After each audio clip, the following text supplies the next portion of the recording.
I didn't want to ask him any questions before we got started because I didn't want to ruin the conversation. So South 62 on with us today, and I'm going to let each of you do the introduction, or let you introduce however you want to do. First off, thank you guys for taking the time. Hey, thank you. We're very excited to be here. We are South 62. I am Jeff Lewis. I am the lead singer. Rich Alcorn, I play the guitar. I'm Darren. I am the drummer for the band. You're gonna take that, Brad? Yeah, I'll take it. I'm Brad. I'm the bassist. I'm Anthony. I'm the keyboardist. I'm Tom. I play the mandolin and the dobro. All right. All right. Now, when did you guys first connect? I mean, how have you guys just been like a garage band, or did you guys get put together? How did you guys connect in the first place? All of us at some point in time have played with one another over the years, and it just myself, Rich, and Anthony, we ended up on the Mike Huckabee show, and we at that moment we were on that show without any other musicians except us. We were like, hey, we better get a band together. So yeah, so we kind of the pieces just fell together for us as was needed, when we ended up, with just this cool gelling group we have today. Now, you guys seem like a pretty uptight group of guys. I mean, who's the who's the? I just want to know who the instigator is. I have an idea. It's Darren, but I'm just, who's the instigator? You were looking right at me, weren't you? I really was. I'll own up to that. It could be me. It could very well be me. Oh, crud. All right. Now, tell us, where did the first influence for music come from, you guys? I'll let you go first, and each of you talk about who your musical influence is. Oh, geez. Myself, I have a ton. I grew up around, my dad was a country music guitar player. I mean, that was his whole life. And so I grew up listening to, George Jones and George Strait and, Ricky Skaggs and, Highway 101, you name it. That's what I grew up on. And I was never in band in school. I never did any of that. And I didn't even know I could sing. I'm still kind of confused how people think I could sing, but I didn't even know I could get up on the stage and do it till I was 18. And after that, the Garth Brooks era came, and I was actually listening to, and I think every country kid goes through that. Your parents are always listening to country music, and when you hit about 15, 16, the Guns N' Roses, Metallica, AC/DC, sweetens the pot for you. So but then, I was 17, probably Garth Brooks hit, and then it was Dwight Yoakam and Garth Brooks and Alan Jackson and Marty Stewart for me from then on. So that, like 2 years. Yeah. Only about, yeah. 3 years. Darren, what about you? Well, I'm a little bit different than Jeff, so I didn't have parents that listened to contemporary music of any kind, right? And I had no older brothers, sisters. So my mom was a classical musician, and that's all I was exposed to really young until the 80s hit. Then it was like 1980, Van Halen, all the I discovered Asia and Yes, and Genesis. I really started liking that progressive music, and I had to go back in time to discover classic music because I had no exposure to it. So, but once I discovered the progressive musicians, that's where it was. Those are my influences, Rod Morgenstein and Carl Palmer, some Neil Peart, of course, one of my big time favorites. So yeah, that's where I spend most of my time, is in the progressive and just rock vein. So, and that's actually kind of Anthony and I and Rich too. We did some projects together. We just kind of gel in that way, similar influences. So Anthony, you wanted to have this mic next? Or so? All right. He said somebody else. Okay, I suppose It all started for me. I'm playing bass. I was at a carnival when I was probably about 11 years old. You know, a home twerking, of course, and I was the main show. And but anyway, I was at this carnival when I was like 11 years old, and I heard "Stomp" by the Brothers Johnson. And being a bass player, I loved the funky solo he had in there, and that's kind of what perked the interest initially. And ever since then, I've always been into some good jazz bass and Rush, of course. Love to play Rush. Um, that's that's about it. That's kind of what I've done. A lot of just rock and roll and funk is what I've done. So country's a bit of a twist for me, but it's fun. We're having a great time. I've been around country music all my life since I can even have a memory, was able to have a memory. I was around country music. My uncles all played bluegrass. My grandparents had it on in the house all the time. So did my parents. But after a while, just watching my uncles play, I knew I wanted to do that. And I knew more than that, I wanted to write music. So I just started playing guitar about right around 10 or 11 and was in a bluegrass band. The first thing I got into was bluegrass band.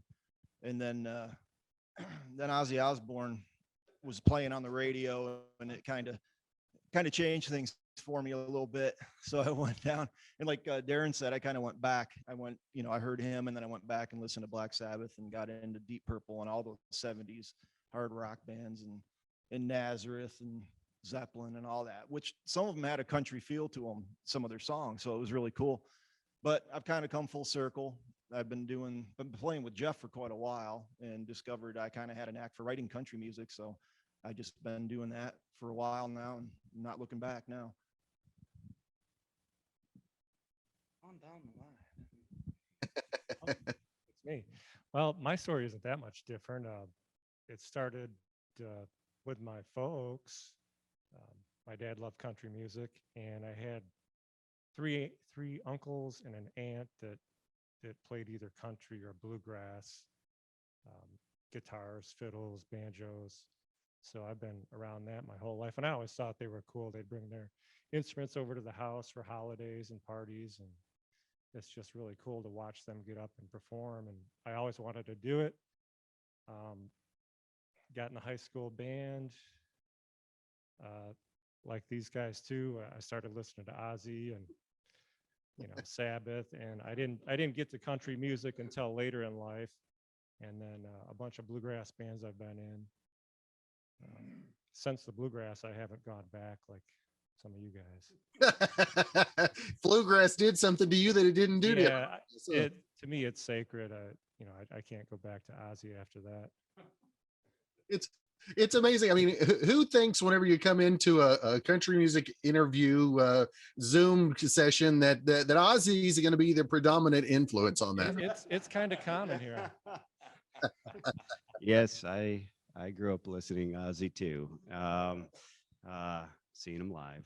I grew up in a big home I was the youngest of 6, so I had a vast variety of music going on in my house. Beatles, Rainbow, Deep Purple, and of course 80s rock and stuff like that.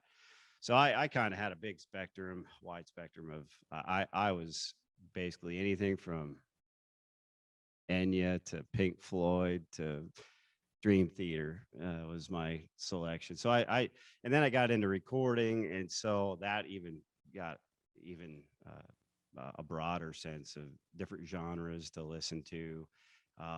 So ended up with this.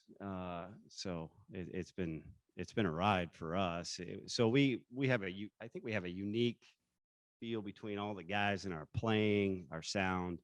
Jeff puts it all together with the voice, and Tom and his auxiliary instruments. It just makes kind of a cool sound for us. We really enjoy it. So. But yeah, that's our life. Now, how much do you attribute all of the different genres being of love in your lives melding together to the sound that you guys have now? Oh, geez, I think all of it in a whole. But Comes from. yeah, for the record though, I was not allowed to listen to Ozzy growing up because my mother thought he was the devil, just like the water boy.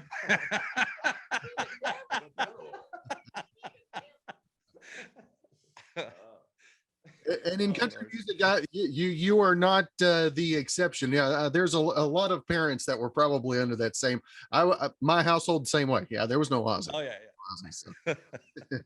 Now tell us how this whole setup came. Was this a COVID setup studio? Was that what the studio you guys are in, or is this something that you guys already had before that even took place?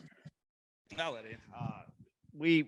I had this is my new studio here. And my last studio is where we did the album. We literally finished, I finished, I believe, mastering that album. Well, it's not even out, to be honest, because we put the brakes on it. I think it was March 12th. And then COVID hit literally within days. So we're like, okay, like we don't know what's going on. So we stopped. And this past year, I built this new one. And this is basically our home, and all future projects we'll do here. But yeah, we're still kind of waiting. We put out the releases of, Talk of the Town. We have Eagles Wings coming out, July 2nd? July 2nd.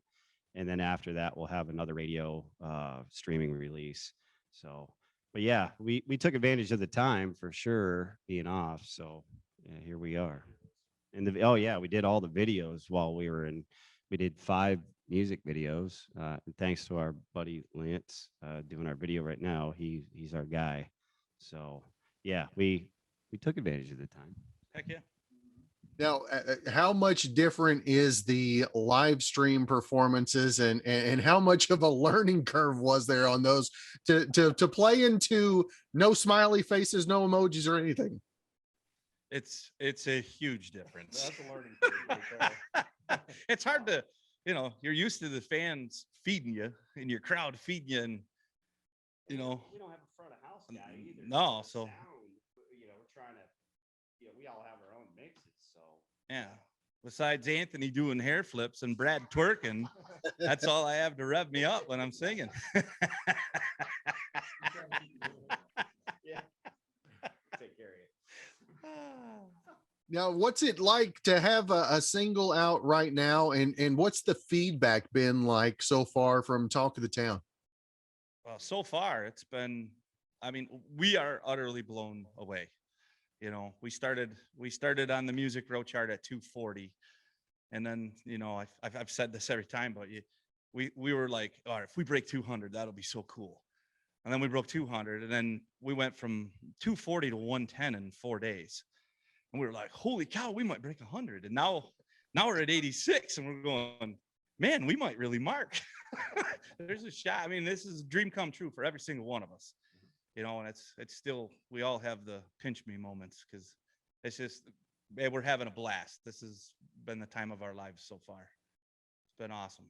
That's awesome. Well, we've talked about the sound, and I know that you promised to play a couple for us. I want to let you guys just take over the mic and play a couple for us if you're still willing. Oh, heck yeah. All right. Very cool.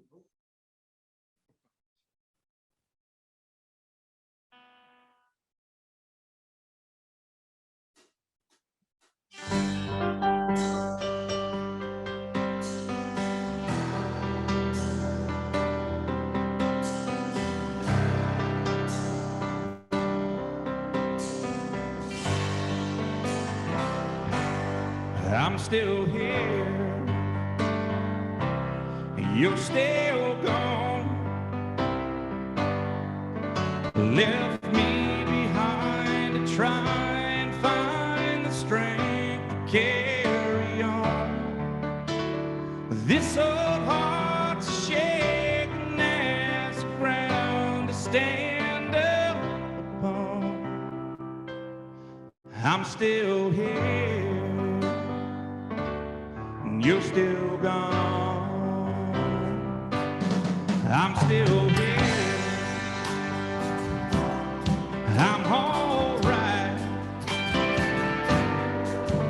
but the fact remains that I can't seem to make through the night. If you don't show, I'm gonna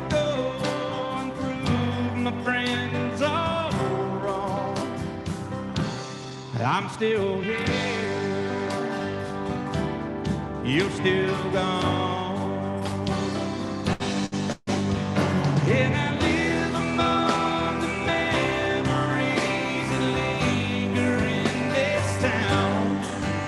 But I just can't go, 'cause you should know it's where I can't be found. It breaks my heart to think of how you held out for so long. I'm still here. You're still gone. Yep.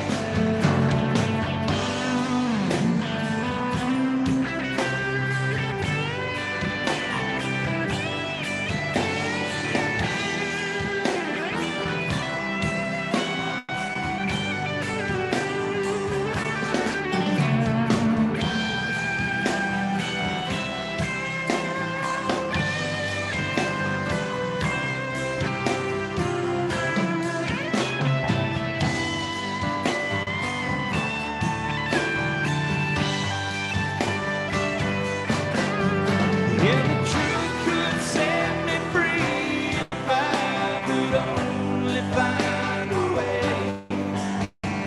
to believe you're gone forever and stop living day to day. I lie awake at night and wonder where it all went wrong. I'm still here. You're still gone. Yeah, I live among the memories that linger in this town. But I just can't go, 'cause you should know it's where I can't be found. It breaks my heart to think of how you held out for so long. I'm still here. You're still gone. I'm still here. You're still gone.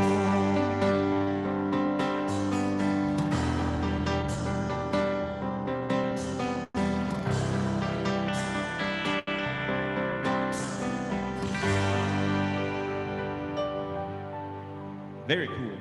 Very cool technical. All right, here we are. Talk of the town.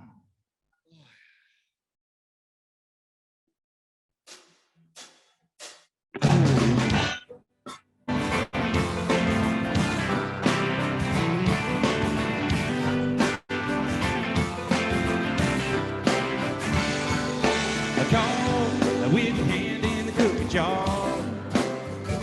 You never thought it would ever get this far. I thought you had a hand, little did you know they'll catch you with your pants down low. And the things you did, you thought were here. Well, now somebody found you, yeah, there ain't nowhere around me. You're the talk of the town, everybody's been saying how you really gonna done it this time. Hanging all your dirty laundry out on the line. The story gets bigger as it's going round. One day this will all die down. The hunt you there, you'll be the talk of the town.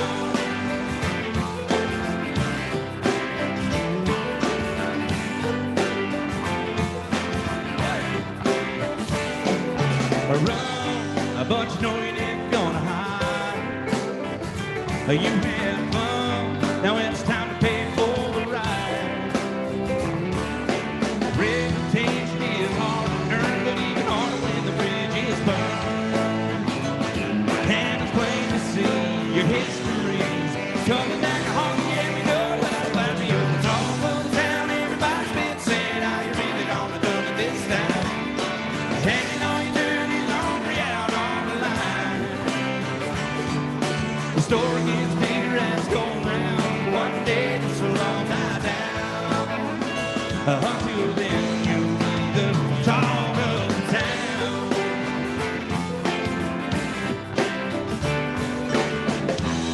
Whenever life throws you a problem, yeah, everybody makes it their concern.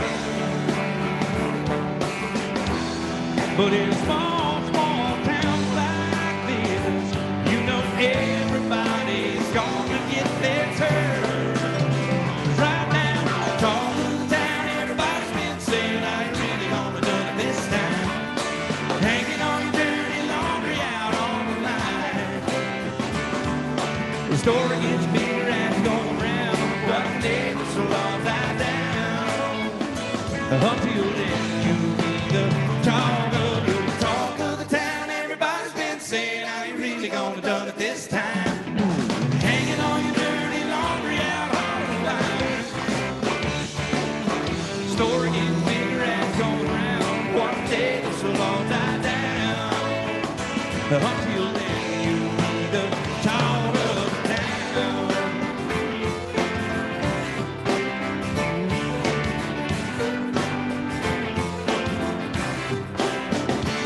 Everybody's talking about you, baby.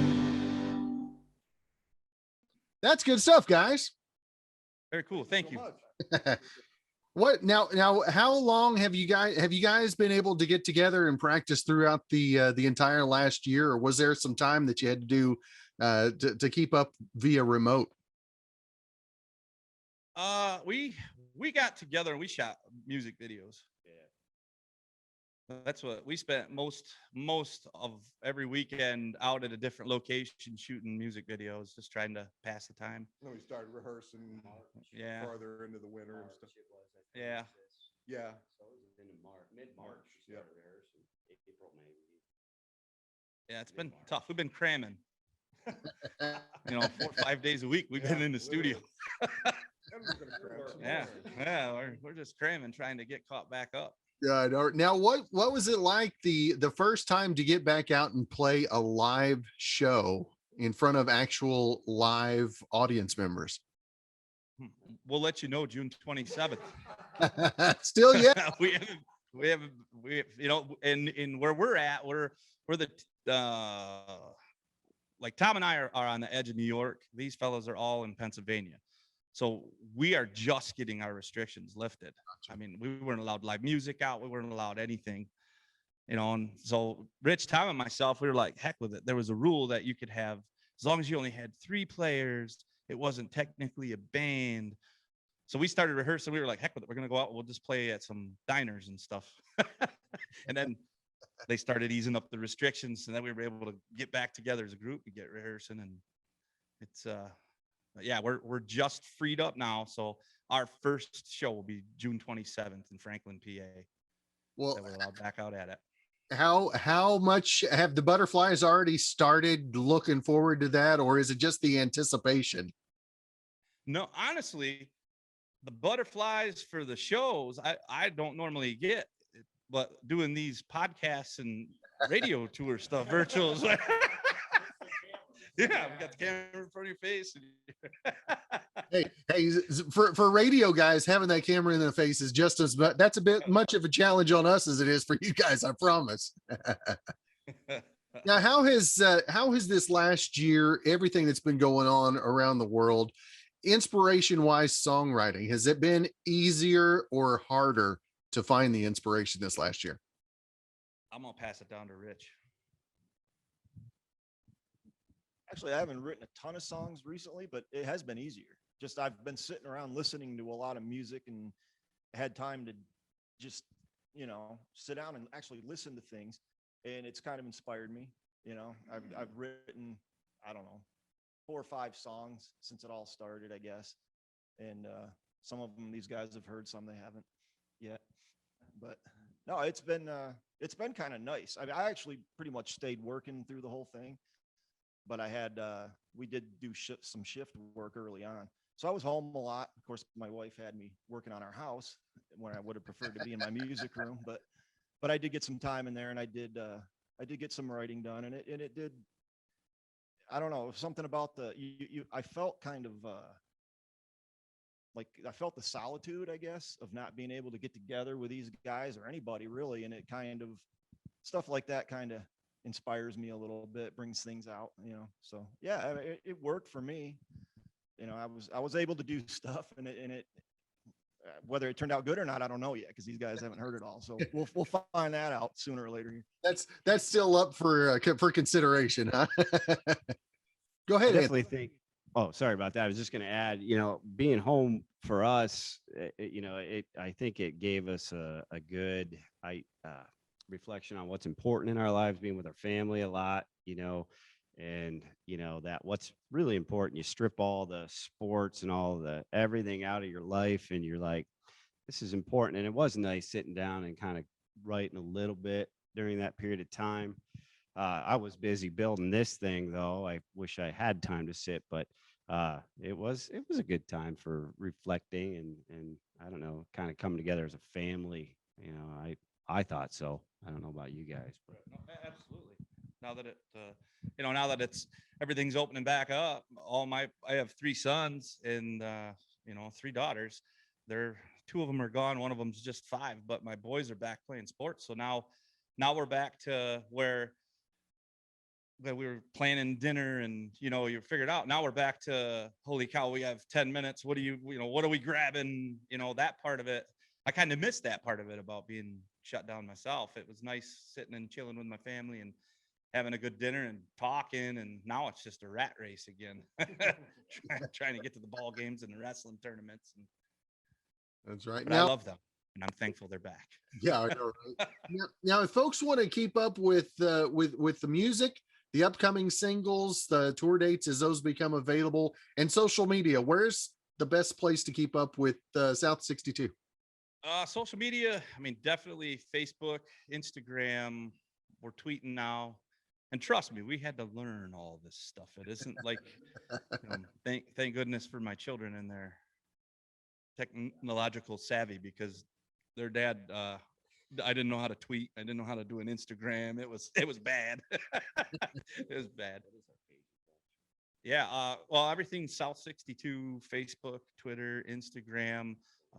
Our website is south62band.com. Yep. YouTube channel. They can check out the YouTube channel, and then, all the streaming sites and services, they're always welcome to jump on that, give us a follow, and, and keep right up to date with us, what's going on.